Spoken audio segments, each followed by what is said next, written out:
నాకు ఒక చాలా బాధ ఇస్తుంది. రాధామోహన్ దాస్ గారిని నేను చాలా బాగా గౌరవిస్తాను. అంతా బాగుంది, చక్కగా ఉంది. అన్నిటికీ సంబంధించి మనం ఇండియాలో ఉన్నాం, ఇది మన భారతదేశంలో ఉన్నాం. అందరికీ చట్టం ఒకటే, నువ్వు తప్పు చేసిన అందరూ తోనేస్తారు. అలాంటిది నువ్వు పట్టుకుని బైబిల్కి వాళ్ళకి ప్రామాణికంగా తీసుకున్నావు. నువ్వు వీళ్ళకెళ్ళి మారుస్తున్నావు, వాళ్ళకెళ్ళి మారుస్తున్నావు, మీరు తెలుసుకోండి. కానీ ఒక పవిత్రమైనటువంటి గ్రంథాన్ని మన దేశంలో ఉన్నటువంటి భేదభావాలు ఉన్నా కానీ, అంటే ఇప్పుడు మీరు బైబిల్ పవిత్ర గ్రంథం అంటున్నారా? నేను పవిత్ర గ్రంథంగానే భావిస్తాను.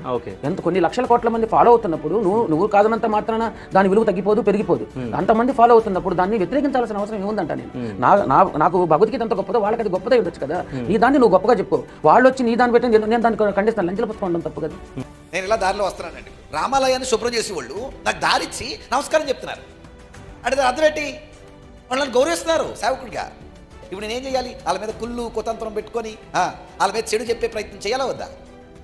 అందులో చెడ్డోళ్ళు లేరంటే చెడ్డోళ్ళు కూడా మనకు అనవసరం. మన దగ్గర ఉన్న వాళ్ళు మంచోళ్ళు అయితే దాని ప్రకారం మనం కూడా వాళ్ళతో మంచిగానే నడుచుకోవాలి. ఎవడో గడ్డి తిన్నాడని మన దగ్గర ఉండి మనం తిట్టుకోవాల్సిన అవసరం లేదు. ఎందులో చూడండి, 100లో ఒకడు ఎదో ఉంటాడు ప్రతి చోట. ఆడి కోసం అందరినీ తిట్టాల్సిన అవసరం లేదు అసలు.